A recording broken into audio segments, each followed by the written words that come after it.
The room stilled the moment he said it. "Right this way, Miss Walker." The server's voice wasn't casual, it was reverent, like he'd been briefed beforehand, like he knew exactly who I was. Forks froze mid-air. Champagne flutes quivered between manicured fingers.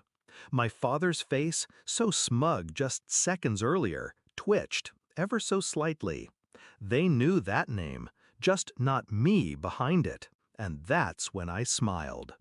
I used to be Maddie, the family embarrassment, the artsy one, the creative black sheep among a flock of Ivy Leaguers and corporate sharks.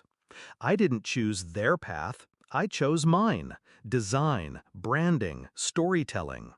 They called it dabbling. They mocked my tiny apartment, my thrifted clothes, my freelance gigs. "You still doing your little logos and blogs?" my sister once asked, slicing into her filet mignon like she was carving me out of her world. I played along. Let them believe it was a hobby. Let them laugh. I never corrected them, because I was building something. While they played dress-up with inherited privilege, I built a ghost empire, anonymous, powerful, and quietly lucrative. I launched a digital agency, hired under aliases, let others take credit publicly. My name? Never attached. Just initials, just a shadow in luxury campaigns, brand overhauls, corporate reinventions. But every empire needs a face eventually, so I chose one: Miss Walker, a name they'd never trace back to Maddie. Until tonight. I didn't plan to attend my father's 65th birthday dinner. It was hosted at Eclat, one of those hush-hush restaurants where reservations were more valuable than gold. They'd bragged for weeks about getting a private dining room there. My invite came last minute, a pity gesture, I assumed. They expected me to decline, stay hidden, stay small. But I showed up, in black satin, custom-tailored, not a label they'd recognize, one of mine. Hair slicked back, minimal jewelry, confidence weaponized. They didn't recognize me at first. My brother whispered something about her actually showing up. My mother offered a brittle smile and commented on how refined I looked, like I was a rescued stray. I let them have their moment, right up until the server approached. "Miss Walker," he said, "we're honored. Your usual champagne?" Silence. Thick and immediate. My father blinked. "Wait, you know her?" The server chuckled nervously, glancing at me. "Of course, Miss Walker's agency rebranded our entire group. New identity, new clientele, complete transformation. You haven't seen the press?" I hadn't paid him to say that, but I didn't need to. Truth has a way of detonating when it lands.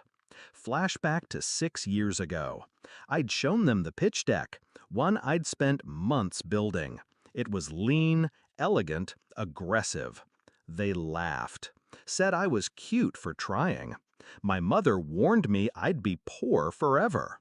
My father, glass of scotch in hand, said, "You're not built for high stakes, Maddie. Stick to Etsy." That night, I walked home in the rain, alone, shaking.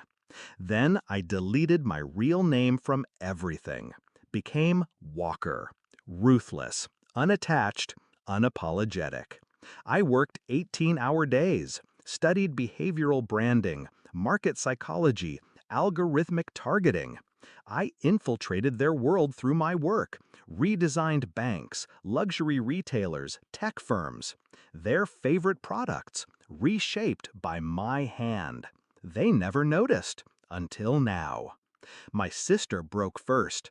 "Wait, are you saying you own this agency?"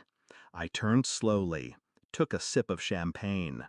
Let silence hang. Then, "No, I am the agency." Her jaw dropped. My mother went pale. My brother tried to laugh, but it curdled halfway through. My father stared. "You're Miss Walker?" he asked. I didn't answer. The maitre d' appeared moments later. The executive chef would like to personally thank you for your work with the brand, ma'am. If you'd like to tour the kitchen. I waved him off gently. I'm dining with family, I said. Family. The word tasted like ash. That night wasn't revenge, it was revelation. But my revenge? That came earlier, when I found out my father's company was struggling, hemorrhaging clients, plagued by a reputation problem. They'd hired firm after firm. Nothing worked. So I stepped in, anonymously. My agency submitted a proposal under a different brand name. He never knew I was behind it. Signed over full branding authority. Paid us 7 figures. Then I burned his legacy from the inside. New messaging, new visuals, everything polished to perfection, except one critical element I manipulated: trust.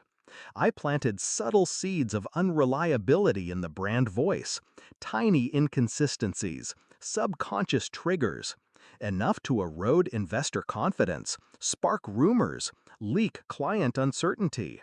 Stock dropped 11%. 3 board members resigned. They thought it was market volatility.